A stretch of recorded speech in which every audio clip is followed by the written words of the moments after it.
Kali ini Mimin bakal ngebahas anime yang berjudul Besttamer alias pejinak binatang buas.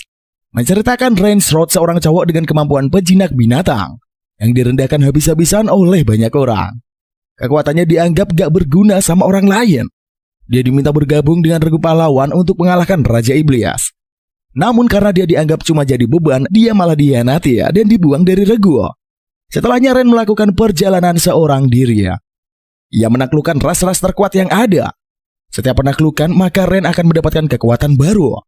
Sampai akhirnya dia nunjukin ke semua orang kekuatannya yang sesungguhnya. Tapi kita gak akan bertele-tele di opening. Tenang aja, langsung saja kita sikat menuju ke alur ceritanya. Regu pahlawan adalah kelompok elit para adventurer yang dipilih untuk mengalahkan Demon Lord. Ren sendiri adalah Besttamer dalam party itu. Arios Orlando memberitahu Ren bahwa dia dipecat dari partinya, yang membuat Ren terkejut.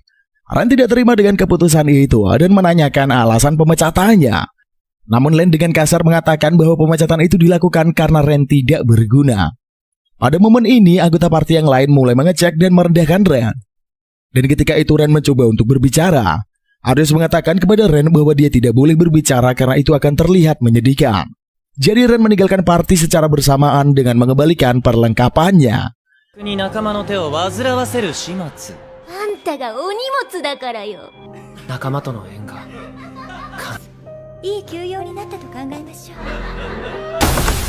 Ren termenung di pinggiran kota.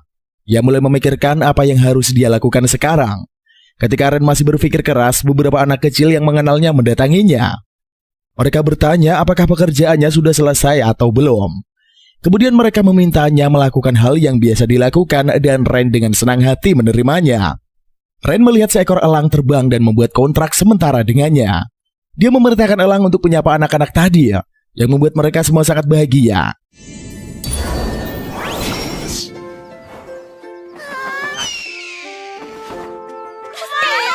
Setelah anak-anak itu puas, dia memutuskan untuk melepaskan elang itu. Anak-anak memberitahu Ren bahwa mereka akan menjadi Besttamer seperti dia daripada menjadi hero seperti anggota party Ren dulu. Saat Ren menanyakan hal itu, mereka bilang anggota party lain selalu terlihat menyebalkan. Tetapi bagi mereka, Ren berbeda karena selalu mau untuk bermain dengan mereka. Mendengar hal itu, Ren mengingat perilaku menjegalkan orang-orang setiap kali dia berbicara tentang pesta hero. Berpikir sejenak, dia memutuskan untuk menjadi seseorang adventurer yang bebas. Tapi harus bergabung dengan salah satu party. Di Adventurer Guild, Ren mendaftarkan dirinya sebagai adventurer bebas. Dia meminta resepsionis Guild Natalie Brove untuk memberitahunya tentang sistem adventurer. Dia memberinya pengetahuan penting tentang sistem adventurer. Natalie juga menanyakan Ren memiliki kelas atau posisi pertarung apa. Setelah mendengar Besttamer sebagai kelas dari Ren, dia menjadi cemas. Kecemasan Natalie membuat Ren mengingat apa yang dikatakan Leanne sebelumnya. Tetapi dengan penuh percaya diri, Ren mengatakan dia akan baik-baik saja. Ren kemudian mendapatkan misi pertamanya sebagai adventurer, yaitu membunuh 10 goblin dan mengumpulkan batu ajaib sebagai tes pendaftaran. Apabila Ren berhasil, ia akan diterima di Guild Adventurer. Ren mulai melaksanakan misi pertamanya ini. Dengan menggunakan tupai, Ren melacak para goblin. Setelah Ren menemukan para goblin, ia menyerang mereka.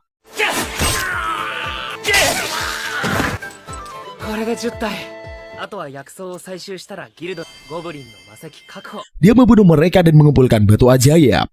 Misi pertamanya berhasil. Ren dengan puas akan menuju ke Adventurer Guild dan melaporkan. Dalam perjalanannya, Ren mendengar teriakan seseorang minta tolong. Ternyata teriakan itu berasal dari seorang gadis bertelinga seperti kucing.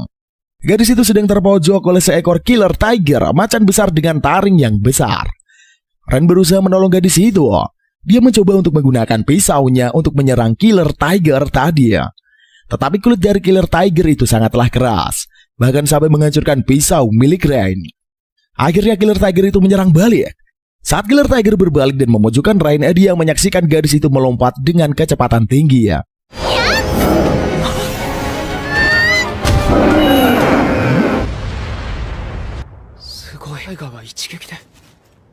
Gadis kucing itu menyerang balik dan membanting killer tiger itu dan mengalahkannya.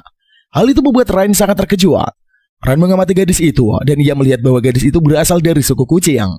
Dari yang Ren ketahui, suku kucing adalah spesies yang terancam punah. Namun meskipun hampir punah, suku kucing adalah spesies terkuat. Gadis dari suku kucing itu jatuh. Ren segera menghampiri dan bertanya apakah dia baik-baik saja atau tidak. Dengan lemah gadis itu berkata bahwa dia sangat lapar. Onaka suita yo. Jatuh iba dan bingung, Ren memberinya makanan bekalnya. Gadis itu mengucapkan terima kasih dan memperkenalkan dirinya Kanade. Akhirnya Ren dan Kanade mulai akrab. Saat mereka mulai berbicara tentang diri mereka sendiri, Ren bercerita tentang pemecatannya. Kanade juga mengetahui bahwa Ren adalah seorang best timer. Kisah yang diceritakan Ren itu membuat Kanade marah pada para hero yang menjadi anggota party. Mendengar kemarahan Kanade membuat Ren senang. Ia merasa memiliki teman karena Kanade marah kepada party. Dengan senang Ren menepuk kepala Kanade seperti menepuk kepala kucing. Apa yang dilakukan Ren membuat Kanade dengan senang hati menikmatinya. Kanade kemudian meminta Ren untuk menjinakkannya, sehingga Kanade bisa mendampingi Ren sebagai best timer. Awalnya Ren bertanya-tanya dan ragu, apakah mungkin melakukannya apalagi Kanade berbeda dengan hewan lain. Tetapi merasa ingin mengenal Kanade lebih baik dan mencobanya yang ternyata sukses.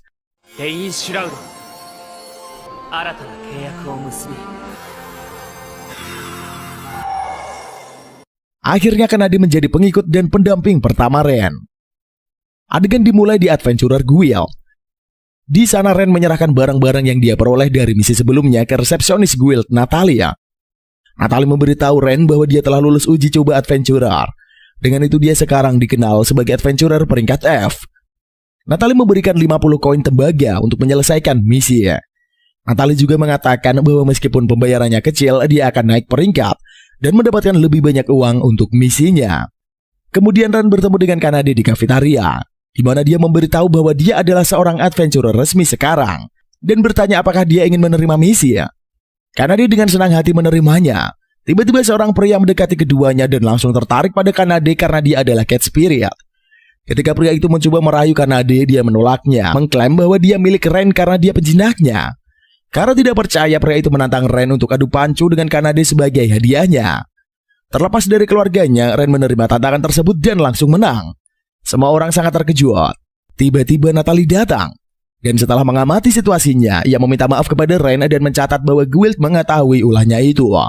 Dan Natalie mendapatkan kembali ketenangannya dan membawa pria itu pergi. Begitu Natalie keluar, Ren bertanya-tanya bagaimana dia bisa menjadi begitu kuat. Karena dia menjelaskan bahwa sumber kekuatan Ren adalah kontrak dengannya. Akibatnya, kekuatannya bertambah dengan kekuatan Ren. Ren sedikit terkejut dengan hal ini karena tidak ada seorang pun di desanya yang pernah mengalami hal itu sebelumnya. Bersemangat untuk mengambil pekerjaan baru, harapan Kanade pupus saat mereka kembali mengumpulkan tanaman jamu. Kanade mengeluh bahwa mereka harus melakukan pekerjaan yang lebih menghasilkan. Ren menjelaskan karena bahwa F-rank-nya mereka hanya diperbolehkan menyelesaikan pekerjaan dasar. Mereka mencoba untuk lebih semangat dan Ren membuat kontrak sementara dengan beberapa kelinci bertanduk untuk mengumpulkan kuota jamu. Dalam keputusasaan, Ren mendengarkan teriakan di kejauhan, dan Ren pun menyarankan agar mereka memeriksanya. Di lokasi tersebut, seseorang laki-laki tua dan keledainya dikepung oleh sekelompok bandit yang dikenal sebagai Taring Ebon.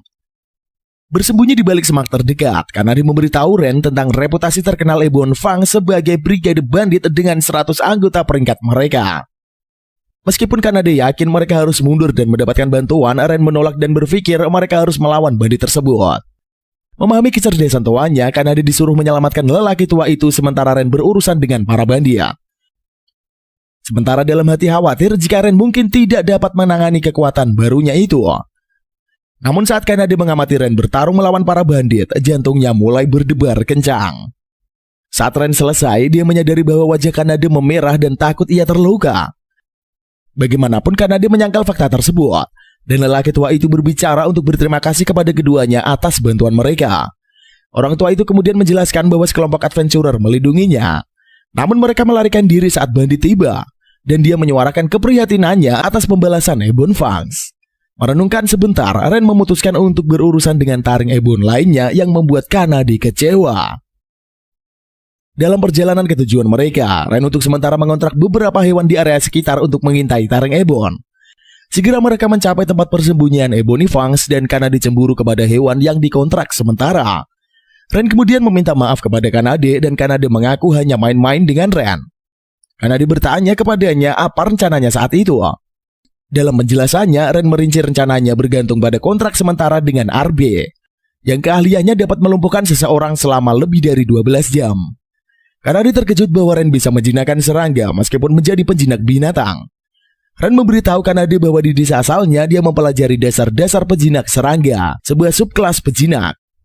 Betapa terkejutnya Kanade karena dia diperintahkan untuk kembali ke kota dan mendapatkan beberapa bala bantuan. Sementara Ren meminta Arbes menangani anggota Ebony Fang. Meskipun Kanade merasa sedih dengan perannya sebagai partner Ren, dia keluar dari emosinya dan berpikir tentang perlunya bala bantuan. Bala bantuan yang diinginkan Ren disebut Knights of Order, sebuah kelompok yang ditugaskan oleh pemerintah untuk menegakkan perdamaian. Memahami tugasnya, Kanade pergi dan segerombolan Arhabis tiba.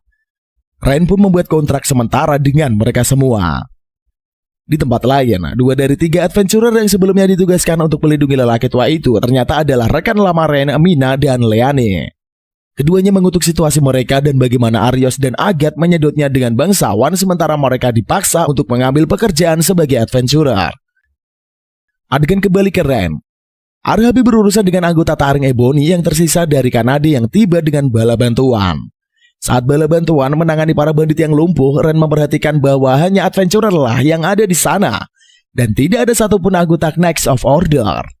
Salah satu bala bantuan mengungkapkan bahwa Knights of Order tidak punya waktu untuk berurusan dengan banyak cut purses.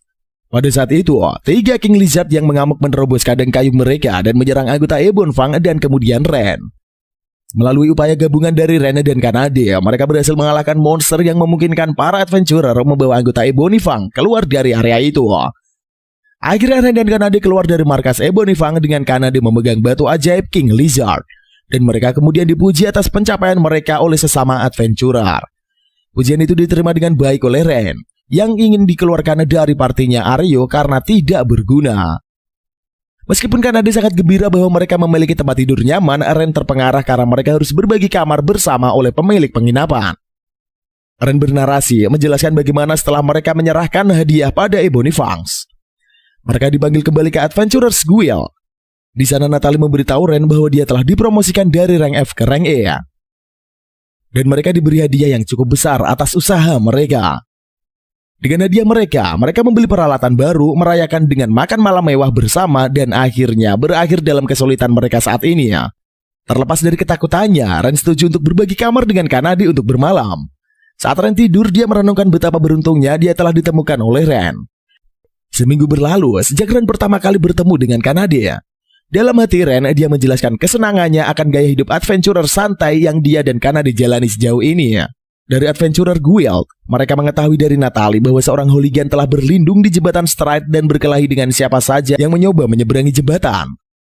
Tertarik dengan hadiah emas, Ren menerima misi tersebut dan segera menuju ke jembatan bersama Kanade. Tak lama setelah mereka tiba, naga merah terbang di atas kepala, mendarat dan berubah menjadi sosok wanita. Wanita itu tadi ingin melawan mereka. Terkejut bahwa naga merah yang jadi sosok seorang wanita, Ren bertanya apakah dia adalah Guardok, jembatan yang terkenal. Wanita itu mengiyakan dan memperkenalkan dirinya sebagai Tanya, seorang Dragonoid. Ternyata Tanya menggunakan jembatan itu sebagai tempat latihan dan Kanade menjelaskan kepada Ren bahwa itu adalah bentuk ritual Dragonoids.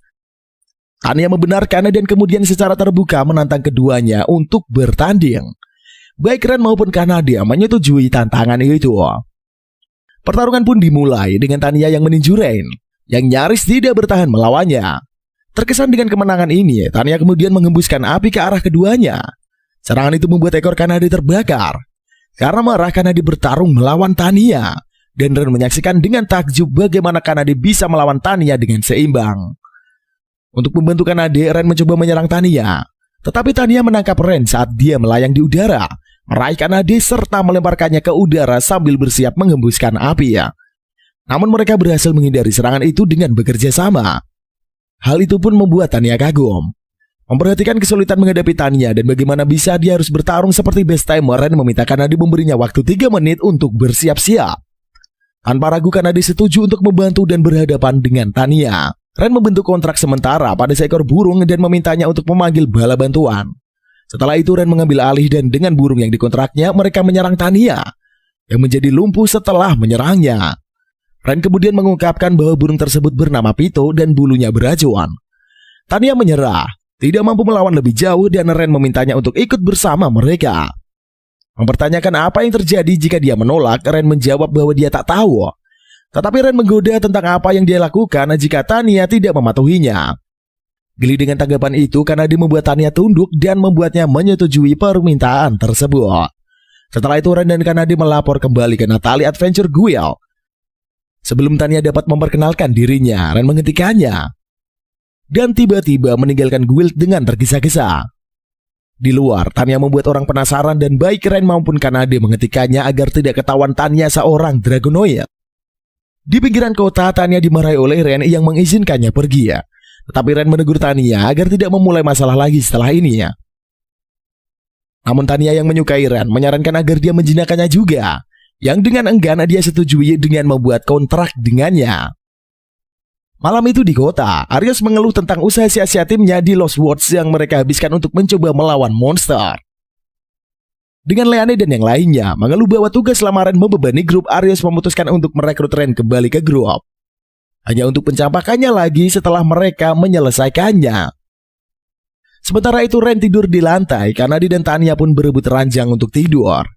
Karena salah satu ranjang dekat dengan Ren dan bisa melihat best timer itu tidur. Adegan dimulai dengan narasi dari Ren. Ren menjelaskan tentang slime dan timnya ditugaskan untuk menaklukkan monster itu yang meresahkan Kanade. Alasannya karena slime membuat lengket ketika bertarung. Tanya kemudian membual bahwa dia akan mampu mengalahkan mereka semua sendirian, yang membuat Kanade kagum serta memujinya. Sambil mengamati keduanya, Ren makin bahagia karena keduanya rukun. Waktu berlalu dan Ren tidak dapat menemukan gerombolan slime. Oleh karena itu Ren menggunakan kemampuan penjinakannya pada seekor burung bernama Assimilate untuk menggabungkan jiwanya, serta mengendalikan burung tersebut untuk mencari slime di area tersebut. Kemampuan itu mengejutkan Tanya dan Kanade. Ren terbang untuk mencari slime saat keduanya menjaga tubuh asli Ren. Akhirnya Ren menemukan segerombolan slime. Sebelum mereka memulai pekerjaannya, Tanya bertanya pada Ren apakah dia bisa menggunakan mantra sihir. Ren menjawab bahwa dia menggunakan fireball dan heal. Tanya menyarankan untuk melemparkan fireball melawan slime untuk mengalahkan semua slime. Hasilnya mengejutkan Ren dan Kanade, tetapi tidak dengan Tanya. Tanya menjelaskan bahwa kemampuan si Ren meningkat sejak membuat kontrak dengannya. Saat itu lebih banyak slime muncul di tempat kejadian. Dengan mengikuti arahan Tanya, Ren belajar bagaimana mengendalikan sihirnya dengan lebih baik. Ren berhasil menyelesaikan misinya dan kembali. Setelah itu Tanya dan Kanade berbicara dengan seorang gadis kecil di luar Adventure Guild, memberitahu dia bahwa mereka berhasil menyelesaikan misi penaklukan slime. Ren kemudian bergabung dengan kedua gadis itu. Dan setelah jalan-jalan di kota sepanjang hari, malam itu rombongan Ren menikmati makan malam di sebuah restoran. Setelah selesai, Ren mengungkapkan latar belakang desa asalnya. Bagaimana desa itu hilang suatu hari karena serangan monster. Waktu itu sekelompok adventurer menyelamatkan Ren. Dan Ren dibawa ke sebuah penginapan tempat dia bekerja selama bertahun-tahun sampai kelompok Arios merekrutnya. Dia bergabung dengan kelompok itu tanpa ragu-ragu. Ren percaya akan menjadi lebih baik dan bisa mencegah tragedi yang sama terjadi di desanya. Namun kelompok itu menganggapnya sebagai orang yang tidak berguna, yang menyebabkan pemecatannya dari regu pahlawan. Mendengar cerita ini membuat Tanya dan Kanade sedih. Tanya dan Kanade menjadi dendam kepada regu pahlawan karena sudah menyakiti Ren. Tetapi Ren meyakinkan mereka bahwa semuanya hanyalah masa lalu.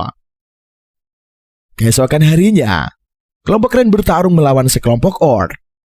Salah satu orc itu berhasil menusuk lengan Ren dengan pisau. Beast Tamer itu tertusuk saat mencoba melindungi Tanya. Memastikan bahwa lukanya tidak parah, Ren kemudian menggunakan heal kepada dirinya sendiri yang langsung sembuh dari serangan orc. Ren menyarankan agar mereka mengumpulkan magic orc yang ditinggalkan oleh orc, serta menanyakan kepada Adventure Guild. Adegan lalu berpindah ke siang hari. Ren mengetahui dari Kanade bahwa Tanya ingin menyendiri. Tanya berdiri di jembatan menatap air sungai yang mengalir di bawahnya, merenungkan apakah dia telah melakukan hal yang benar atau tidak. Kemudian gadis kecil yang ditemui tempo hari datang dan berbicara dengannya. Tanya berbicara singkat dari hati ke hati dengan gadis kecil. Hal itu membuat Tanya semangat. Tiba-tiba Ren menemukan Tanya yang meminta maaf kepadanya atas tindakan Ren hari itu. Di sisi lain Ren sangat lega karena dapat menemukan Tanya. Pada malam hari Kanade menyadari perasaannya terhadap Ren. Tetapi dengan tegas Kanade menyangkal bahwa ia suka dengan Ren. Keesokan harinya setelah misi sukses diselesaikan, Tania menyarankan kepada Ren agar mereka membeli peralatan baru. Ren sepakat dan bersama-sama pergi untuk belanja. Sebelum mereka berjalan lebih jauh, Aryos dan rombongannya menghadapi Ren di jalan. Aryos menyapa Ren dengan nada meledek yang membuat semua marah. Ren mencoba menenangkan dirinya. Setelah itu dia ngajakin Tania dan Kanade pulang lewat samping dan menghindari regu Aryos. Pas dicuekin, Aryos ngoceh dan minta Ren jangan bersikap dingin karena mereka pernah bestian. Aryos bilang dia menyesal meski Ren emang gak berguna. Tania langsung menduga kalau Aryos dan komplotannya berasal dari regu pahlawan. Awalnya Aryos mau jawab pertanyaan itu, tetapi pas lihat Kanade, dia yakin kalau Kanade adalah ras kucing. Sementara Tania adalah ras naga. Aryos kaget kenapa ras terkuat bisa ada di sana. Kanade langsung menjawab karena mereka berdua adalah temannya Ren. Aryos shock dan gak percaya dengan hal tersebut, tapi dia akhirnya paham. Menurutnya Ren yang gak berguna itu pasti tunduk kepada dua cewek tersebut. Ren langsung tanya ngapain Aryos menemuinya. Aryos pun bilang dia punya tawaran bagus buat Ren. Dia membahas mengenai hutan sesat. Ren pun mengetahuinya sebatas bahwa hutan itu sangat luas dan susah dijelajahi. Ternyata Aryos dan gengnya pernah melakukan eksplorasi di sana, tapi hanya bertahan beberapa minggu dan memutuskan balik. Aryos bilang dia pengen Ren membantu regunya menjelajahi hutan itu. Aryos bilang dengan binatang-binatang yang ingin dikendalikan Ren mengeksplorasi hutan dan mengangkut perlengkapan pasti gampang. Ren gak mau melakukan permintaan itu. Tetapi Aryos bilang kalau bisa berpetualang di regu pahlawan ada hal yang membanggakan. Teman-teman Aryos pun menyetujui hal tersebut. Meskipun Ren gak berguna, pasti dia disuruh ini itu. Ren sekali lagi menolak dengan tegas dan meminta Aryos nyari orang lain saja. Ren langsung cabut bareng cewek-cewek itu meninggalkan Aryos. Tapi Mina menahan Ren. Dia bilang perjalanan mereka demi keselamatan dunia. Dia bilang di hutan sesat terdapat harta suci yang bisa digunakan untuk mengalahkan Raja Iblis. Harta suci itu adalah tameng kebenaran. Ren langsung tertarik dan penasaran apa harta itu beneran ada. Aryos bilang jika tidak bisa menemukan harta suci, mereka nggak bisa mengalahkan Raja Iblis. Sehingga monster bakal membanjiri dunia. Ren teringat masa lalunya. Dia berpikir jika monster membanjiri dunia, maka kejadian buruk yang menimpanya di masa lalu pasti terjadi di tempat lain. Setelah bimbang selama beberapa saat, akhirnya Ren menerima tawaran Aryos itu. Pas dia udah setuju, rombongan Aryos bukannya berterima kasih tapi malah mencibir Ren yang lama banget ambil keputusan. Mereka pun pergi untuk membahas rencana. Tapi ternyata Ren gak ikutan mereka jalan. Karena dia bilang sebenarnya dia ingin menolak, tetapi karena Ren memutuskan ikut, maka dia juga bakalan ikut. Tetapi karena dia punya satu syarat, yaitu Aryos harus meminta maaf ke Ren. Tetapi Tania bilang kalau ocehan Aryos tadi gak bisa disebut minta maaf. Tania gak suka dengan rombongan Aryos yang udah ngusir Ren. Akan tetapi butuh bantuannya. Karena sebel, Tania meminta mereka bersujud di hadapan Ren. Rombongan Aryos pun pergi dengan sikap Tania. Sementara itu Tania bilang biasanya orang yang bikin dia kesal pasti udah dibakar sampai nafas apinya gosong. Meski ngeri, Aryos tetap menjaga harga dirinya. Dia gak bakal sudi bersujud di depan orang kayak Ren. Agat dan lain juga ogah bersujud di hadapan Ren. Sementara Mina menganggap permintaan itu udah keterlaluan. Aryos mulai maju dan menarik kerah Ren karena sebal. Dia meminta Ren buat mengurus peliharaannya baik-baik. Ren malah sebel saat Aryos menyebut Tania dan Kanade sebagai peliharaan. Aryos pun ngoceh kalau kedua cewek itu bukan manusia dan emang layak disebut peliharaan. Karena sebel, Ren langsung menonjok Aryos sampai terjengkang dan nyungsep ke tanah.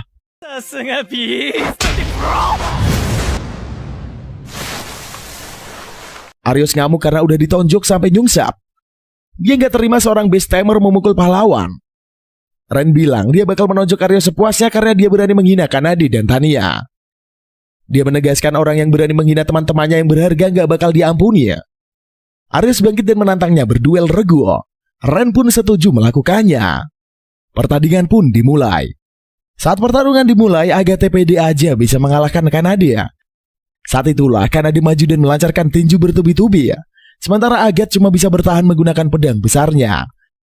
Agathe shock karena pukulan Kanade gak hanya cepat, tapi juga bertenaga. Gak mau terpojok, Agathe mengibaskan pedangnya. Kobaran api muncul di pedang Agathe. Dia siap melancarkan jurus mautnya. Tapi Kanade menendang pedang Agathe sampai apinya langsung padam. Agathe shock karena serangan yang bisa menghancurkan baja itu ditepis kayak lagi ngusir nyamuk. Kanade sebel karena mengira serangan Agathe bakalan kuat. Ternyata cuma begitu aja. Gak tahu malu, Aget bilang dia sengaja menahan diri karena Kanade dibutuhkan Ren. Dia pun siap menggunakan full power. Aget mengambil kuda-kuda untuk menebas. Sekujur tubuhnya mengubarkan api yang membara. Tahu Aget pakai kekuatan penuh karena dia mutusin buat pakai setengah kekuatannya. Aget langsung shock karena mereka bisa diremehkan. Karena dia bilang kalau lawannya serius, dia juga harus bertarung sedikit serius untuk dihormati ya. Cewek itu bersiap-siap sambil meminta Aget jangan dendam kalau dia babak belur. Aget langsung shock karena ternyata sejak tadi Kanade belum menggunakan setengah kekuatannya. Aget pun minder. Dia bertanya kenapa orang kuat kayak Kanade mulai mematuhi Ren yang gak bisa apa-apa. Kanade melompat sambil bilang karena Ren jauh lebih kuat dari kelihatannya. Dia menjotos Aget sampai ambyar dan membentur pohon. Hebatnya lagi, pohon yang ditabrak Aget langsung ambruk. Pas tahu Aget semaput, Kanade shock dan merasa dirinya udah kewalahan. Sementara itu Tanya udah bersiap untuk gelut melawan dua musuh. Tanya kecewa karena sebenarnya dia mau melawan Arios, tapi karena Ren mau melawan si kampret itu, jadinya Tanya pasrah aja. Lin pun menciptakan lingkaran sihir di ujung tongkat saktinya.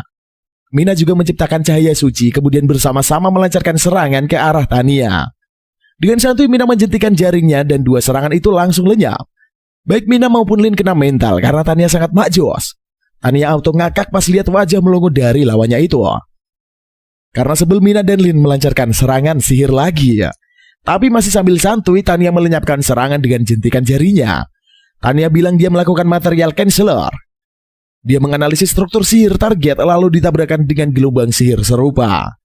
Dengan begitu sihir jenis apapun gak bakal mempan kepadanya. Mina dan Lin masih gak percaya. Mereka melancarkan serangan sihir bertubi-tubi tapi akhirnya dibuat melongo karena gak ada serangan yang berhasil sama sekali mengenainya. Mina dan Lin langsung berlutut sambil melongo. Meski kedua lawan udah gak bisa apa-apa, tapi Tanya belum nyerang sama sekali ya. Karenanya dia mau ngajarin dua lawannya itu kayak apa sihir yang sesungguhnya. Lingkaran sihir merah terang tercipta di bawah Tanya. Saat itu juga langit mulai gelap diselimuti mendung. Setelahnya, di langit tercipta ratusan lingkaran sihir yang bersinar terang. Mina dan Lin kena mental, sementara Tanya bilang bahkan menghadiahkan kebinasaan kepada dua lawannya itu. Tanya menggunakan Ultimate End. Seketika itu juga bongkahan kristal raksasa muncul dari setiap lingkaran sihir di langit. Lina dan Mina gak tahu mau gimana karena mereka pasti bakalan modiar. Pas mereka hampir diterjang serangan, Tanya langsung bilang tapi bohong dan melenyapkan semua serangannya. Lina dan Mina langsung semabut. Tanya sebel karena lawannya lemah banget. Dia pengen menghabisi mereka, tapi karena gak mau dimarahin Ren, dia mengurungkan niat itu. Sementara itu, Arios siap berhadapan dengan Ren. Arios ngoceh mulu, sampai akhirnya Ren mau nonjok wajahnya itu. Arios sebel karena belum kelar ngomong udah ditonjok. Ren bilang dia gak butuh dengar omongan yang gak mutu Arios. Setelahnya Arios mengeluarkan pedangnya dan melancarkan tebasan-tebasan mematikan ke arah Ren. Meski sebel sama Arios, tapi Ren harus mengakui kalau kemampuan berpedang Arios sangatlah pro. Dia hanya bisa menghindari setiap sabetan pedang yang dilancarkan Arios. Celakanya tubuhnya mulai luka-luka terkena beberapa sayatan. Meski begitu Ren tidak merasa takut sama sekali kepada Arios meski dia adalah pahlawan terpilih ya. Dia lebih takut saat bertarung melawan Tanya beberapa waktu lalu. Arios mencoba menikam Ren, tapi Ren secara mengejutkan bisa menahan serangannya dengan tangan kosong. Dia ganti menyerang dan mengejar perut Arios. Karena tajukan itu, Arios terlempar mundur dan kesakitan. Dia gemetaran karena tinju Ren sangatlah kuat. Ren meminta Arios untuk menyerah dan tidak melanjutkan pertarungan. Saat itulah sebuah ledakan tercipta di dekat Ren. Untungnya dia sempat menghindar. Arios pun sudah masuk ke mode menggunakan sihir pahlawan. Arios melancarkan serangan sihirnya. Tapi Ren juga melancarkan sihir Fireball dan sukses menepis sihir Arios. Menyadari sihirnya dihancurkan sihir Fireball rendahan, Arios makin terkejut. Karena dia berkata bahwa Fireball-nya sudah diperkuat dengan kekuatan sihir Tanya. Arios masih pede aja dia menciptakan berbagai lingkaran sihir di sekitar Ren. Berbagai bongkahan tanah muncul dan nyaris menerjang Ren. Namun dengan lihainya, Ren menghindari semua itu. Keduanya pun lanjut untuk bertarung dengan sihir. Sampai akhirnya saat Arios ingin melancarkan serangan pamungkas, mendadak tubuhnya kesemutan dan jatuh. Ren datang dan mengingatkan Arios kalau dia bisa mengendalikan serangga juga. Ren memperkenalkan Arbisi Tawon Sakti yang punya racun pelumpuh. Arios kaget karena gak tahu kalau Ren udah mengikat kontrak dengan Tawon. Ren bilang dia mengendalikannya saat ada di celah serangan-serangan Arios. Sambil menghadapi Arios, dia mengirim gelombang pikiran, mencari target yang tepat kemudian membuat kontrak sementara. Arios langsung ngeri dengan kemampuan Ren. Dia minta maaf, tapi Ren gak bisa maafin orang yang sudah menghina temannya itu. Dia melancarkan pukulan maut. Getaran dahsyat pun tercipta. Untungnya Ren menghajar tanah di dekat Arios. Karena kalau kena Arios, cowok itu pasti udah innalillahi ya. Setelah ngalahin Arios dan gengnya, Ren setuju buat pergi ke hutan tersesat. Setelah diberi peta, Ren dan dua cewek berangkat. Mereka sampai di hutan tersesat. Di sana mereka kebingungan karena cuma muter-muter di tempat yang sama. Ren menggunakan burung-burung buat menunjukkan jalan. Tetapi burung-burung itu juga cuma membuat mereka putar-mutar. Tania kemudian sadar ada sihir ilusi di sekitar sana. Dengan kemampuannya, dia bisa melewati sihir ilusi dan membawa Ren serta Kanade ke tempat tujuan mereka. Yang mereka tuju adalah sebuah pohon raksasa dengan kekuatan magis yang sangat hebat. Tania bilang tamengnya itu hanya bisa diambil dengan menghancurkan pohon tersebut. Dia meminta Kanade buat mukul pohon sampai remuk. Tapi Ren gak mau pohon itu dihancurin. Dia meminta Tania buat menguraikan sihir di pohon itu. Tania bilang prosesnya bakalan lama banget. Kanade gak mau nunggu terlalu lama, kemudian siap memukul pohon. Tapi dia terhenti pas ada cewek keluar dari dalam pohon. Mereka semua kaget pas lihat cewek itu muncul. Ren tahu kalau cewek itu adalah ras peri ya. Salah satu dari ras terkuat sama kayak kucing dan naga. Konon pas ras peri udah punah selama ratusan tahun yang lalu, cewek peri itu minta Ren dan rombongannya untuk pergi ya. Ren masih mencoba menjelaskan, dan cewek peri masih meminta mereka minggat. Pokoknya apa saja yang diucapin Ren, si cewek peri menjawab dengan nyuruh mereka minggat. Barulah karena Ren nyegel, dia bicara dengan kata yang lebih banyak. Cewek itu bilang kalau nggak pada minggat, dia bakal bikin mereka semua innalillahi wa inna ilaihi roji'un. Karena tahu ras peri itu super OP, Ren dan gengnya langsung lari kocar-kacir. Pas sudah jauh mereka beristirahat sambil mengatur nafas, untungnya cewek peri itu nggak mengejar. Karena dikaget karena si cewek peri itu mau nyerang. Setahunya ras peri itu biasanya bersahabat. Ren pun merasa aneh karena cewek peri mau nongol di depannya. Setahunya wajar kalau ras peri nongol di depan ras tikus atau naga. Tapi normalnya mereka gak mau nongol di depan manusia. Ren menduga pasti ada alasannya. Mungkin karena dia tahu kalau Ren dan teman-temannya mendekati penghalang di pohon itu. Si peri bisa saja gak mau pohon itu dihancurkan. Namun yang bikin bingung, menurut Arios ada monster yang memegang tameng kebenaran di dalam pohon. Ren bilang bahwa sebenci apapun ras peri terhadap manusia, mereka gak mungkin bekerja sama dengan monster. Tania bilang gak peduli sama alasan itu. Dia nyaranin buat segera ngambil tameng dan pergi ya. Tapi dia sedikit shock dan kabur. Tapi dengan persiapan yang oke, dia pasti bisa menahan sihir si peri ya. Sementara Kanade menghancurkan pohonnya. Tapi Ren punya rencana lain. Dia ingin mencoba membicarakan lagi sama peri itu. Tania dan Kanade kompakan bilang itu gak mungkin. Ren bilang dia cuma gak mau pakai kekerasan. Tapi dia emang kaget banget dan langsung kabur. Tapi kalau datang dengan baik dan tidak menunjukkan niat melawan, mereka pasti bakal ngobrol baik-baik. Ren menemui si cewek peri ya. Pas dia datang, si peri lagi-lagi menyuruhnya minggat. Ren bilang dia gak ada niatan melawan dan cuma pengen ngobrol. Lagi-lagi si peri nyuruh Ren minggat. Ren bilang gak akan merusak hutan itu. Dia cuma ada perlu dengan yang dijaga di dalam sana. Si peri bersiap menyerang lagi ya. Kali ini ya, Ren langsung pasang badan dan meminta si peri menyerangnya. Dia gak keberatan diserang asalkan bisa mendapatkan kepercayaan si peri ya. Peri itu menyebut dirinya Sora. Dia pun gak ragu lagi buat menghabisi Ren. Sora menciptakan berbagai lingkaran sihir. Semburan anak panah melesat dan menerjang ke sekitar Ren. Namun Ren yang berdiri tegar membuat Sora takjub. Beberapa anak panah melukai Ren, tetapi dia masih bisa berdiri ya. Dia pun berkata pengen ngobrol sama Sora. Mendengarnya Sora sedikit melunak. Dia gak percaya ada manusia seperti Ren. Karena manusia yang dia tahu itu jahat dan serakah. Sora merasa Ren mencoba menipunya, kemudian melancarkan serangan lagi ya. Saat itu Tania dan Kanade menahan serangan tersebut. Mereka gak mau Ren sampai terluka parah. Kanade berkata bahwa Ren udah menyelamatkannya dari bahaya. Ren juga sudah menolong banyak orang di kota. Tania bilang bahwa sebagai ras naga dia bisa menjamin bahwa Ren bukanlah orang jahat. Dia bilang sejak awal Ren emang gak mau merusak hutan. Karena dibilang Tania mau membakar hutan, tetapi dilarang Ren. Sora turun ke tanah dan bilang baru pertama kali ketemu orang-orang aneh kayak mereka.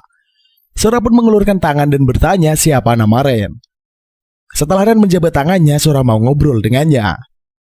Sora pun tahu kalau mereka datang untuk mengambil tameng kebenaran menggantikan pahlawan. Tapi dijegat sama penghalangnya. Sora bilang dia memasang penghalang itu. Sora nggak bisa melepaskan penghalang. Karena ternyata penghalang itu adalah blokade yang menutup jalan ke desa peri ya. Dia gak mau ngambil resiko teman-temannya terancam bahaya. Sora juga bilang gak ada monster yang menjaga tameng. Bagian terdalam hanyalah jalan yang menghubungkan ke desa peri. Ternyata para ras peri lah yang mengamankan tameng kebenaran. Sora bilang kalau mereka memberikan tameng itu jika emang dibutuhkan kuat untuk mengalahkan Raja Iblis. Sora menghilang menjadi bola cahaya kecil. Sekejap kemudian dia muncul lagi sambil membawa tameng kebenaran. Sora bilang kalau dia benci manusia, tapi lebih gak bisa memaafkan monster. Ren pun menerima tameng kebenaran tersebut. Sora bilang kalau udah gak ada urusan rombongan Ren kudu minggat. Ren dan yang lainnya pun berjalan meninggalkan Sora. Saat mereka udah hampir jauh, Sora malah merasa sedih. Saat itu juga Ren berhenti dan balik menemui Sora. Dia tahu ada unek-unek yang mengganggu Sora. Sebagai ucapan terima kasih karena udah diberi tameng, Ren berjanji akan mendengarkan dan mencoba membantu. Sora ingin mengatakan sesuatu, namun tidak jadi. Jika dia mengatakannya, maka Ren dan yang lainnya bakal terlibat masalah. Ren bilang sebenarnya apapun masalah Sora, dia pasti bakal membantu. Tanya dan Kanade ikutan balik. Tanya bilang kalau Ren emang selalu kelewatan kalau mau membantu orang lain. Kanade juga meyakinkan Sora bahwa mereka lumayan kuat. Mereka bertiga pasti bisa membantu Sora. Dia memiliki saudara kembar bernama Luna. Meski sifat mereka berbeda, tapi mereka sangat rukun. Sora pun menganggap adiknya sangat berharga. Dia menjelaskan jalan yang terhubung ke desa ras peri tidak hanya satu. Ada beberapa jalan yang tersebar di seluruh penjuru dunia.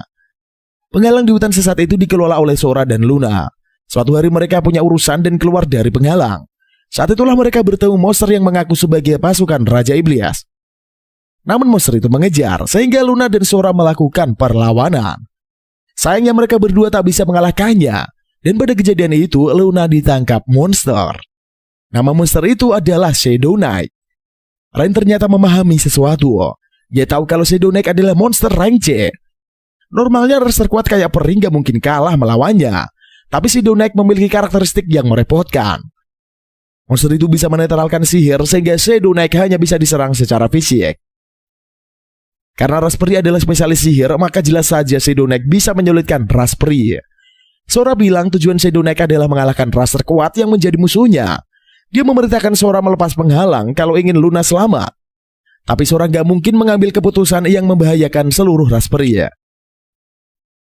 Sora mengingatkan hal itu kepada kepala desa, tapi Pak Kepala Desa malah meminta Sora untuk merelakan Luna.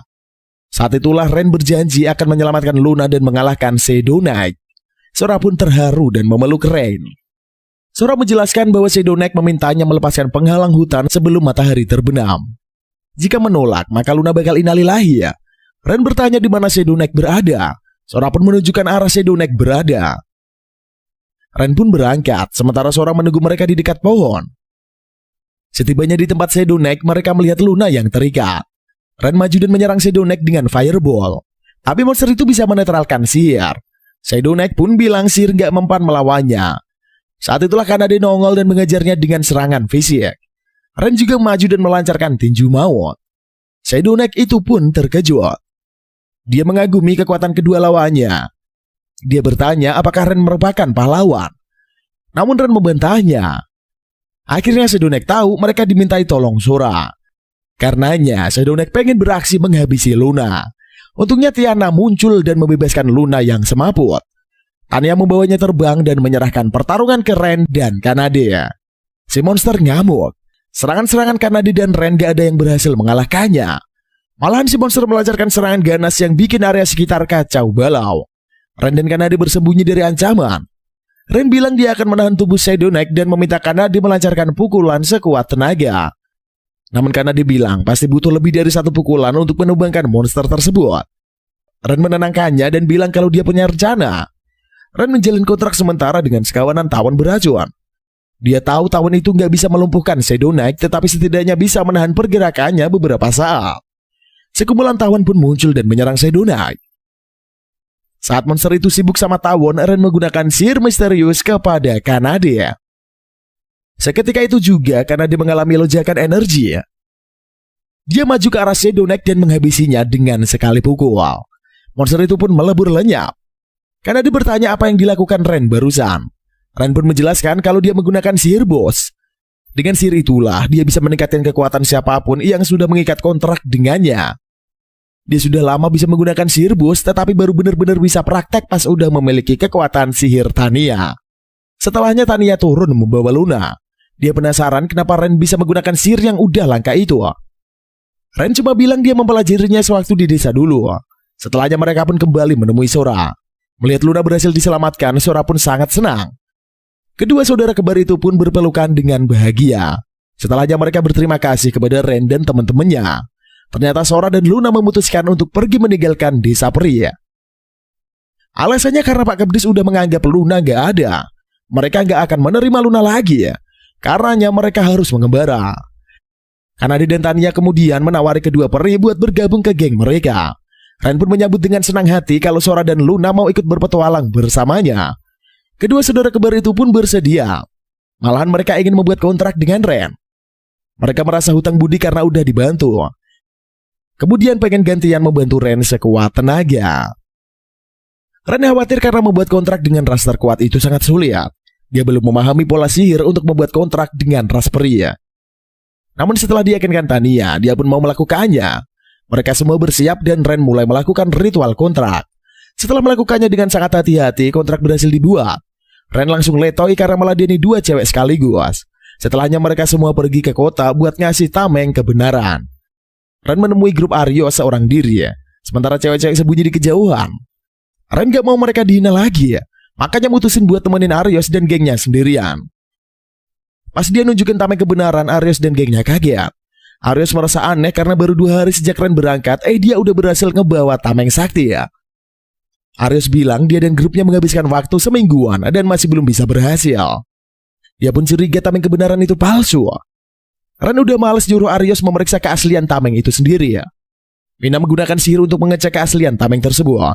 Dan dia berkata kalau tameng itu emang asli. Agat sama Lin shock karena ucapan Ren ternyata bukan bualan. Aryos bertanya gimana cara Ren mendapatkannya dalam waktu yang begitu singkat. Ren gak mau menjelaskan terlalu detail. Dia pun minta segera dibayar. Aryos memberikan 20 koin emas. Setelah dibayar, Ren pergi sambil berjanji gak mau bergabung lagi dengan mereka lagi. Tapi pas Ren belum jauh, Agat memintanya berhenti. Ternyata dia bertanya apakah Ren mau balik ke regu mereka atau tidak. Aryos langsung protes karena dia gak akan pernah mengizinkan hal itu terjadi. Agat pun bilang kalau itu emang cuma keputusan pribadinya. Tapi dia meminta Aryos mempertimbangkannya. Agat bilang bahwa gak bisa dipungkiri mereka butuh bantuan Ren. Bahkan Ren bisa menaklukkan hutan sesat yang gak pernah bisa mereka lakukan. Aryos terpaksa mengakuinya. Lin dan Mina pun setuju. Agat menawari Ren untuk kembali menjadi teman mereka dan melupakan masa lalu. Namun begitu masa lalu diungkit, Ren masih malah sebel. Dia merasa bego udah pernah menganggap mereka semua teman di masa lalu. Saat itulah Kanade dan cewek-cewek menemui Ren. Dia mengajak Ren pergi bersama mereka. Agat bilang kalau dia mengalahkan Raja Iblis, Ren bisa mendapatkan status, ketenaran, dan kekayaan. Ren bilang dia gak butuh itu. Sejak dulu hal yang diinginkan Ren tak pernah berubah. Hal yang diinginkan Ren adalah apa yang saat ini dia miliki, yaitu kebersamaannya dengan Ciwi-Ciwi. Dan dia pun cabut dari sana. Sementara itu, Lin sebel karena Ren menolak ajakan bergabung ke grup pahlawan. Mina pun bilang kalau rakyat jelata emang kayak gitu dan jauh berbeda dengan mereka yang punya misi mulia mengalahkan Raja Iblis. Sementara itu Aryos hanya termenung sambil memandangi tameng kebenaran. Rasa sakit akibat ditonjok dan dipermalukan Ren masih dia rasakan dan gak akan hilang dengan mudah. Dia mendendam dan bertekad akan melenyapkan Ren dengan tangannya sendiri. Sementara itu Ren dan cewek-cewek lagi nyantai di bawah pohon rindang. Sora membahas mengenai Raja Iblis yang hanya bisa dikalahkan pahlawan. Luna juga penasaran kenapa harus begitu. Ren pun menjelaskan bahwa menurut legenda dulu Raja Iblis mengendalikan manusia dengan kekuatan besarnya. Tak ada yang bisa dewa lakukan untuk mengalahkan Raja Iblis. Pahlawan yang mendapatkan kekuatan dewa pun mengalahkan Raja Iblis. Hal itu membuat semua orang yang terbelenggu Raja Iblis akhirnya merdeka. Ren berkata bahwa yang penting adalah darah dewa-dewi yang mengalir di tubuh pahlawan. Orang biasa memiliki batas pengembangan diri. Mau berlatih sekeras apapun pasti tak memiliki kekuatan untuk mengalahkan Raja Iblis. Tapi pahlawan yang dialiri kekuatan darah dewa-dewi tak memiliki batasan pengembangan, sehingga bisa berkembang sejauh apapun. Dan pada akhirnya bisa mendapatkan kekuatan dahsyat untuk mengalahkan Raja Iblis. Ren dan cewek-cewek menghabiskan waktu di kota sambil membeli berbagai keperluan untuk perjalanan berikutnya. Setelah beli ini itu, akhirnya mereka pengen beli senjata. Mereka pergi ke sebuah toko senjata yang konon punya perlengkapan paling oke ya.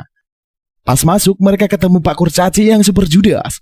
Tapi Ren dan rombongannya memaklumi karena kebanyakan kurcaci emang rada aneh. Pas lihat sekeliling, ada banyak banget senjata dan perlengkapan tempur lainnya yang super kinclong. Tak lama kemudian, datanglah mas-mas yang mencari pedang terbaik. Dia kasih duit banyak banget ke Pak Kurcaci ya. Mas-mas itu pun diberi sebuah pedang sama Pak Kurcaci ya. Pas dicek si mas-mas ngerasa pedang itu emang oke ya. Kemudian pergi dari toko dengan riang gembira. Pas sudah pergi, Ren mengungkapkan rasa penasarannya ke Pak Kurcaci ya. Dia yakin kalau pedang yang dibeli mas-mas itu tadi bukanlah pedang terbaik. Malahan setelah dilihat-lihat, meski semua perlengkapannya di sana kinclong-kinclong dan berkualitas bagus, tapi Ren ngerasa nggak ada yang istimewa. Pak Kurcaci ngaku, semua yang dipajang di sana emang dia bikin pas waktu luang. Wujudnya oke, tapi kualitasnya nggak istimewa banget. Setelah Pak Kurcaci membuka semua senjata yang sebelumnya tertutup kain, di sanalah senjata paling top ditaruh. Pak Kurcaci sengaja mengatas pembelinya dengan perlengkapan standar itu. Alasannya sederhana, biar para pembeli yang beneran ngerti senjata menyadari ada yang salah dan barulah Pak Kurcaci menawari yang paling top. Alasan lainnya, makin banyak orang yang gak peduli sama senjata. Begitu ada model yang baru, senjata yang sudah susah payah dibikin Pak Kurcaci pasti langsung dibuang. Pak Kurcaci pun bertanya, kok bisa Ren tahu kalau yang dipajang bukan senjata top? Ren sendiri gak yakin. Tapi alasannya mungkin karena dia seseorang best timer yang selalu detail memperhatikan sesuatu. Jadinya dia bisa sadar kalau ada yang salah. Pak Kurcaci mengagumi kemampuan Ren. Karenanya dia berjanji bakal membuatkan senjata paling makjos untuk Ren. Sayangnya dia gak punya bahan. Pak Kurcaci bilang bahan utama senjata sakti adalah material bernama mithril. Material itu bisa ditemukan di kedalaman tanah. Di sekitar sana ada pertambangan mithril. Tetapi entah apa yang terjadi, mendadak mithril di tambang lenyap tak terbekas. Karena itulah sangat susah membuat senjata sakti ya. Ren pun berjanji akan menyelidiki kasus di tambang mithril itu. Pak Kurcaci berterima kasih dan bertanya Ren minta bayaran berapa. Ren gak minta bayaran. Kalau dia dapat senjata sakti bikinan Pak Kurcaci, dia aja udah happy ya. Pak Kurcaci pun seneng dengan jawaban Ren. Rombongan Ren pun berangkat. Sesampainya di depan tambang, Ren melihat ada burung elang yang tingkahnya aneh di langit. Setelahnya dua mas-mas muncul dari gua dan mencari-cari penyusul. Ren pun sadar kedatangan mereka udah diketahui ya. Setelahnya Ren meminta Tania dan Kanade menangkap kedua mas-mas itu di depan sana. Kedua cewek beraksi ya. Celakanya mereka mengajar kedua mas-mas sampai semaput sehingga Ren pun gak bisa bertanya-tanya. Tetapi ternyata Sora dan Luna bisa menggunakan sihir penglihatan memori ya. Keduanya pun menyusup keingatan dua mas-mas. Ternyata mereka adalah petualang yang menjarah tambang mithril. Mereka mencuri mithril dalam skala besar demi keuntungan pribadi ya. Ren udah menduganya. Dia pun bersiap untuk masuk ke dalam area tambang. Tetapi dia mengingatkan cewek-cewek bahwa mereka mungkin udah ketahuan. Selain itu Ren menduga bahwa di pihak lawan ada seorang best timer juga. Di dalam tambang mithril, para pencuri diperingatkan tentang kekalahan rekan mereka oleh kelompok best timer sehingga mereka bersumpah akan membalaskan dendam mereka. Berjalan melalui terowongan di dalam gua, rombongan Ren disergap oleh 4 anggota pencuri yang dengan cepat ditangani oleh Luna, Sora, Tania, dan Kanade. Ren pun berhadapan dengan pemimpin pencuri yang memanggil monster Behemoth peringkat B. Meskipun merupakan monster, itu sulit dijinakan. Pria itu menyombongkan dirinya bahwa dia membesarkan Behemoth sejak kecil sehingga monster tersebut tidak akan memusuhinya. Pertarungan Ren melawan Behemoth menyebabkan tambang berguncang dan hancur. Karenanya Kanade dan yang lainnya membawa para pencuri yang ditangkap keluar demi keselamatan mereka. Setelahnya, Kanade kembali ke dalam gua untuk membantu Ren dengan menangkap pria tersebut saat Ren menangani Behemoth. Meskipun Kanade menahan pria itu, dia menolak menyerah dan Behemoth terus mengamuk. Sehingga Ren menimpa kendali Behemoth dan menjadikan monster tersebut sebagai bawahannya. Namun pria itu tidak terima dan memprovokasi Behemoth untuk membunuh Ren. Ren pun langsung melemparkan bola api untuk mengalahkan monster tersebut. Di luar tambang, pencuri pergi untuk membalas dendam terhadap Gans karena menjual senjata dengan kualitas lebih rendah. Hal tersebut kemudian disampaikan kepada Gans, yang merasa menyesal atas sikap menghakiminya terhadap pelanggan yang dianggapnya tidak layak atas keahlian yang lebih baik. Gans mengklaim tindakannya yang membuat gagal sebagai pengrajin dan Ren setuju. Gans meminta agar dirinya diberi kesempatan untuk menebus kesalahannya dengan menuangkan jiwanya ke dalam pembuatan senjata sekali lagi. Tergerak oleh kata-kata Ren, Gans berjanji untuk berurusan dengan jujur dengan pelanggan. Untuk memulai usaha barunya, Gans bertanya senjata apa yang diinginkan Ren. Dia menjawab dirinya ingin belati dan sarung tangan baru. Sementara itu Aryos bersama Mina menolak pelamar untuk pekerjaan base timer yang mereka posting karena menyadari ketidakmampuan pria tersebut dalam menjinakkan spesies tertinggi. Saat Aryos menyesali semua pelamar yang gagal, Mina merenungkan bahwa semua pelamar sebenarnya telah memenuhi syarat. Namun Aryos menggunakan Ren sebagai perbandingan, sehingga menganggap para pelamar dianggap tidak akan mampu menjadi base timer. Merasa khawatir mengulur waktu mereka tidak mengalahkan Raja Iblis, Mina menyarankan Aryos untuk tidak terlalu memperketat kriteria. Namun Aryos malah menganggap Mina meragukan penilaiannya. Mina berusaha menahan diri dan akhirnya mengatakan bahwa keputusan Aryos sangatlah tepat. Aryos cukup senang dengan pujian tersebut dan menyarankan Mina beristirahat. Setelahnya Mina keluar dari ruangannya. Aryos mengeluarkan cincin terkutuk dari mejanya dan berencana menggunakannya untuk membalaskan dendam terhadap Ren. Keesokan harinya, Ren mengunjungi guild petualang dan mengetahui nasib pencuri biji dari Natalie, yang membuatnya patah semangat. Keluar dari guild, Ren merinci berita tersebut ke Runa dan Sora. Ren menyarankan agar mereka berjalan-jalan sebelum pulang, dan mereka dengan senang hati setuju. Mereka berjalan menyusuri jalanan kota. Ren membeli hotdog untuk mereka semua. Runa serta Sora pun menikmatinya. Ketika selesai makan, Runa dan Sora bertanya kepada Ren apakah dia telah memperoleh keterampilan atau kemampuan khusus setelah membuat kontrak dengan mereka. Namun Ren tidak yakin dan memberitahu bahwa dirinya tidak mendapat kemampuan khusus baru. Runa dan Sora pun terkejut, tetapi mereka yakin Ren bisa mendapatkan sihir pamungkas, yang tentunya lebih hebat dan sihir tingkat lanjut atau sihir epik. Namun sekali lagi, Ren mengungkapkan dia tidak akan tahu bahwa dirinya telah mendapatkan sihir baru. Runa dan Sora pun merasa sedih karena kontrak yang dilakukan Ren bersama mereka tidaklah berguna.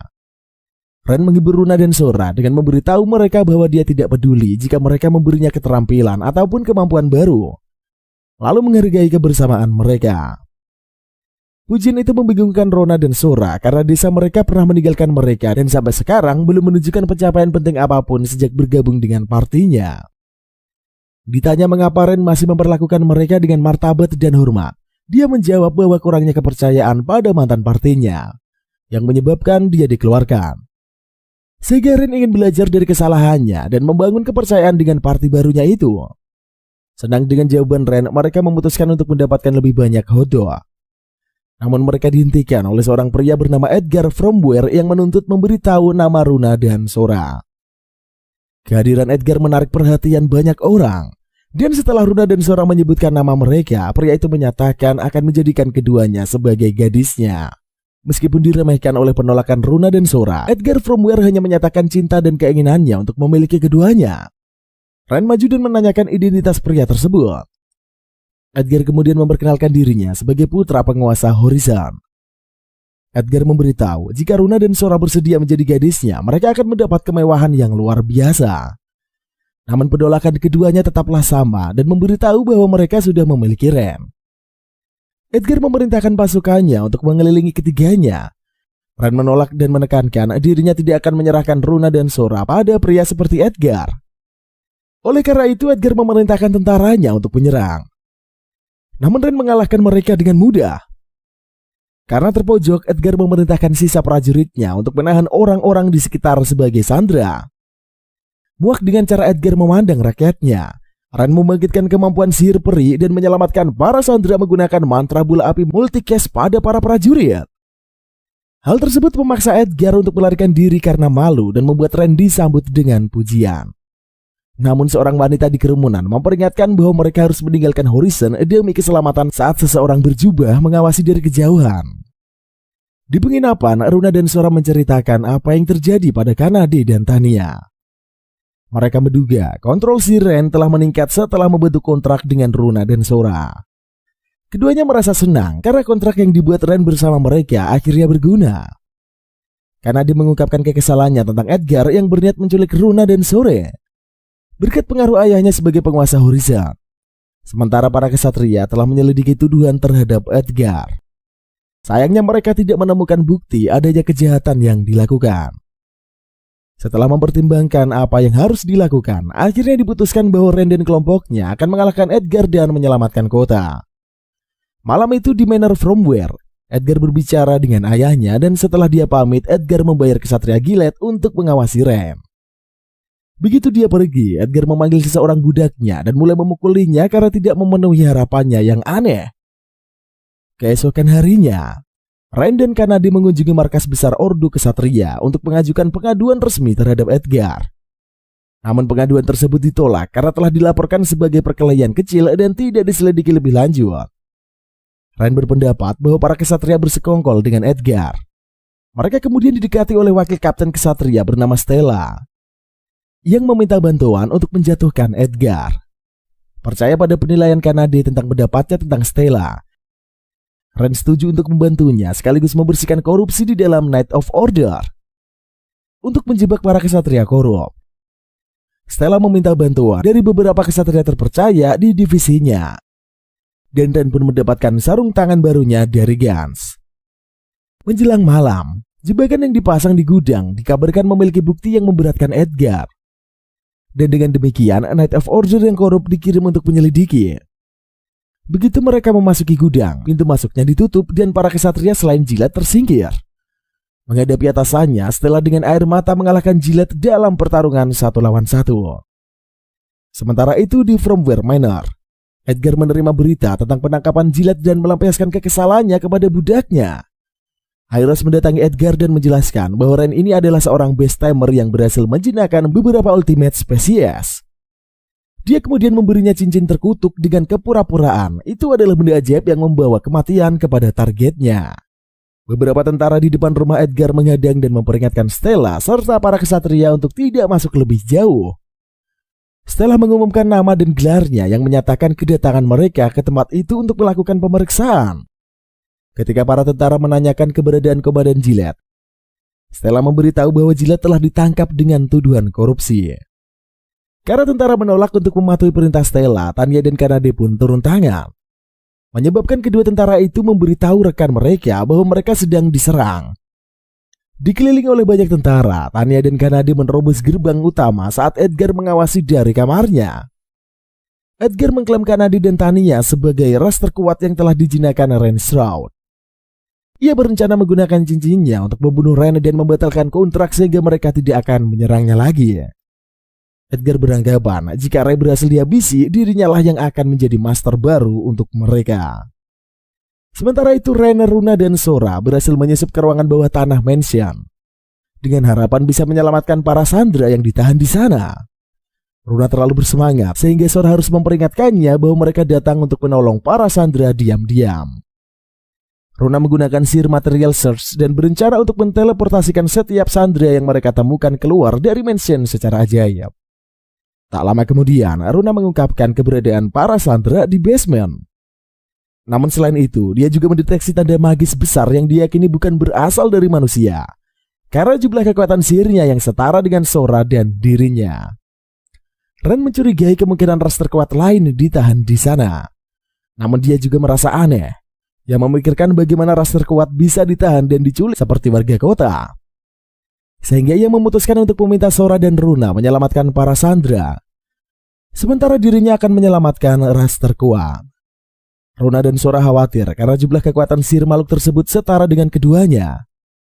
Mereka menantang Ren melakukan hal yang berbahaya tersebut. Namun Ren malah menepuk kepala keduanya dan berterima kasih karena sudah mengkhawatirkannya. Keduanya akhirnya setuju dengan pembagian tugas tersebut. Runa meminta Ren harus segera kembali dengan selamat, karena jika tidak, ia akan menerima hukuman dengan menepuk kepala mereka 100 kali. Berjalan melalui lorong mansion seorang diri, Ren menemukan suatu ruangan di mana ras terkuat berada. Saat membuka pintu, ia mendapati seorang gadis rubah berekor 3 yang tertidur di dalam jeruji besi. Ren kemudian menyadari ras terkuat tersebut adalah ras dewa. Gadis itu terbangun dari tidurnya dan terkejut saat Ren menghancurkan jeruji penjara. Ren memintanya tidak khawatir dan merapalkan mantra penyembuhan kepada gadis tersebut. Yang memberitahu dirinya adalah teman dan memberitahu namanya. Ren kemudian mengetahui nama gadis rubah itu adalah Nina.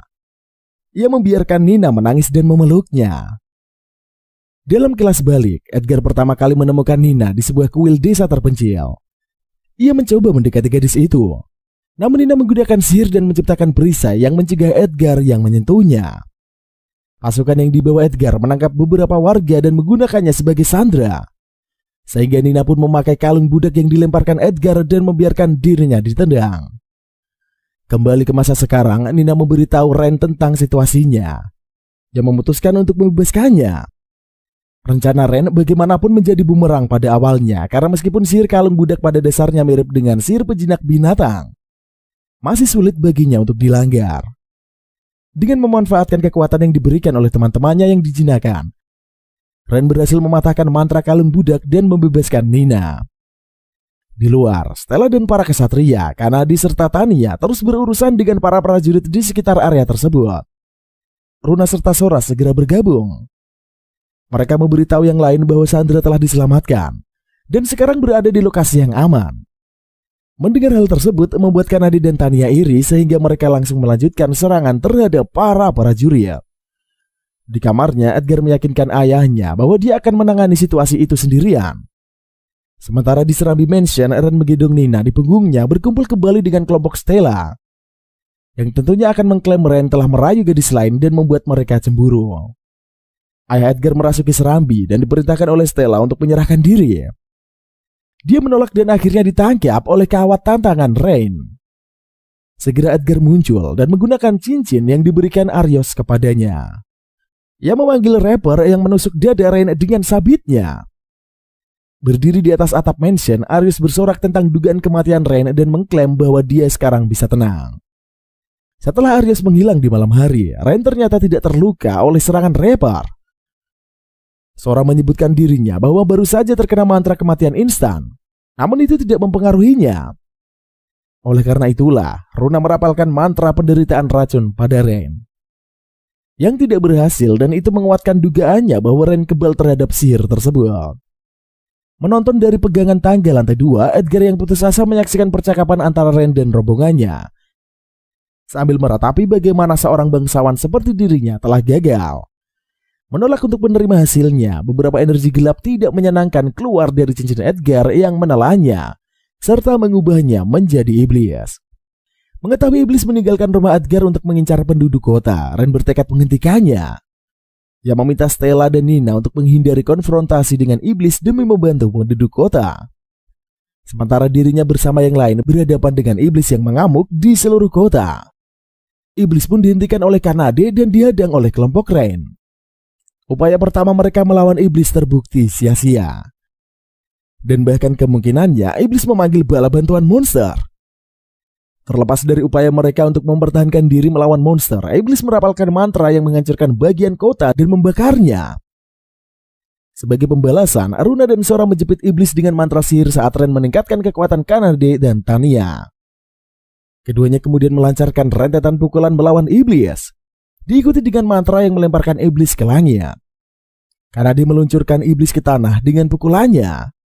Namun dari semua perlawanan tersebut, yang berhasil mereka lakukan hanya meledakkan lengan kiri iblis yang kemudian memanggil lebih banyak monster dan bersiap untuk menghancurkan Horizon.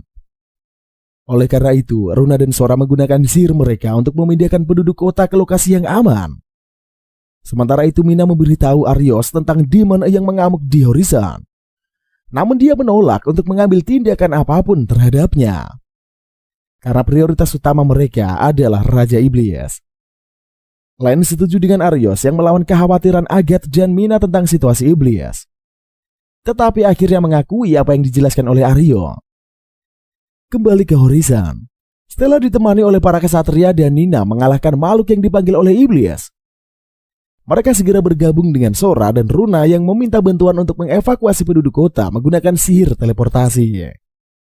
Mengetahui rencana keduanya, Stella dan para kesatria pergi untuk mengumpulkan penduduk kota yang dapat mereka temukan. Sementara Nina tetap tinggal bersama Runa dan Sora. Akhirnya, Stella dan para kesatrianya pun mengumpulkan beberapa penduduk kota yang awalnya ragu untuk menggunakan sihir teleportasi para peri. Namun beberapa wajah pria yang familiar cukup meyakinkan mereka untuk percaya pada peri. Sebelum gelombang warga bisa diteleportasi, sekawanan monster tiba. Kembali ke kelompok Ren, Kanade dan Tania kelelahan karena bertarung melawan monster, tapi segera mendapat bantuan dari para petualang kota. Seiring berjalannya waktu, Runa berurusan dengan bala bantuan yang baru tiba. Dan Sora memindahkan penduduk kota yang tersisa ke tempat aman. Merasa tidak mampu, Nina bergabung dengan kelompok Ren dengan harapan bisa membantu mereka. Baik Kanade maupun Tanya menyadari bahwa Nina dapat menggunakan kekuatan dewanya untuk memindahkan Ren cukup dekat ke iblis sehingga dia dapat menghadapinya. Membawa Nina di punggungnya, Ren menggunakan sihir teleportasi Nina untuk menghadapi iblis. Dan setelah menggunakan boost pada dirinya sendiri, dia secara ajaib berhasil menahan iblis. Dalam percobaan tersebut, Ren menjadi terpengaruh oleh iblis. Tetapi berhasil mengatasinya dan menimpa kendali atas monster iblis. Karena marah, iblis melepaskan diri dari pengekangan dan mencoba menyerang Ren. Tetapi kewalahan dan dikalahkan oleh monster pengkhianatannya. Setelah iblis dikalahkan, Nina menjadi terlalu lelah untuk menahan keduanya di udara, menyebabkan mereka jatuh ke tanah. Sebelum mereka mendarat, mereka ditangkap oleh Tanya. 3 hari berlalu sejak iblis mengamuk di Horizon. Para warga mulai membangun kembali kota. Sejak saat itulah Stella ditunjuk sebagai kapten kesatria yang baru. Sementara Gillette dan anak buahnya serta ayah Edgar dipindahkan ke ibu kota untuk menerima hukuman atas tindakan korup mereka. Nina juga mengetahui bahwa orang-orang dari desanya dipindahkan ke lokasi lain. Tetapi dia berharap dapat bertemu mereka lagi suatu saat nanti. Setelahnya anggota kelompok Ren pun ikut serta membantu pembangunan Horizon. Di penginapan, Nina mengungkapkan keinginannya untuk terus bersama dengan Ren dan lainnya. Ren pun memutuskan untuk membuat kontrak dengan Nina. Dan secara resmi, gadis itu kini telah menjadi bagian dari rombongan. Beberapa hari setelahnya di Guild Petualang, mengetahui dari Natalie dan Stella bahwa para kesatria bersekutu dengan para petualang. Natalie memberitahu Ren bahwa partinya telah resmi dipromosikan menjadi rank C karena pencapaiannya yang baru-baru ini yang melibatkan Horizon. Sambil malu-malu, Ren mengungkapkan dirinya hanya ingin melindungi kota dan semua usahanya berhasil berkat bantuan para temannya. Runa dan Sora menyebut Ren terlalu berendah hati. Sementara Nina memuji kehebatan Ren yang disetujui oleh Kanade.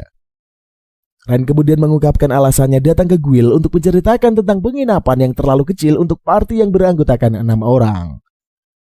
Ia ingin meminta saran dari Guild dan diberitahu Natalie untuk membeli rumah. Setelah beberapa pertimbangan, Ren menyetujui saran tersebut dan mereka semua segera pergi berburu rumah. Natalie menunjukkan rumah terakhir yang meskipun sesuai dengan keinginan mereka, ia memberitahu bahwa rumah itu berhantu. Natalie juga menyebutkan berbagai kejadian yang terjadi di rumah tersebut yang membuat orang enggan membelinya. Oleh karena itu, Ren memutuskan untuk menyelidiki tempat tersebut sebelum memutuskan untuk membelinya. Saat memasuki ruang tamu, suara tanpa tubuh meminta Ren dan lainnya untuk keluar. Hantu pembantu muncul di hadapan mereka. Mengambil tindakan, Sora dan Runa melemparkan Holy Circle di atasnya. Namun, hantu dengan cepat mengelak. Mereka kemudian menyadari bahwa hantu tidak memiliki cara untuk menyerang dan memutuskan untuk menghantui Kanade yang ketakutan. Setelah mengejar hantu di sekitar rumah, Sora dan Runa memasang Secret Seal di sekitar ruangan untuk mencegah makhluk astral melarikan diri. Sebelum hantu itu dapat merasuki Ren, dia menggunakan kekuatannya sebagai pejinak binatang untuk menghentikannya. Atas belas kasihan Ren, hantu itu pun diminta untuk membicarakan semuanya dengan dia dan rombongannya. Hantu tersebut memperkenalkan dirinya sebagai Tina dan mengungkapkan sedikit kisah tentang dirinya.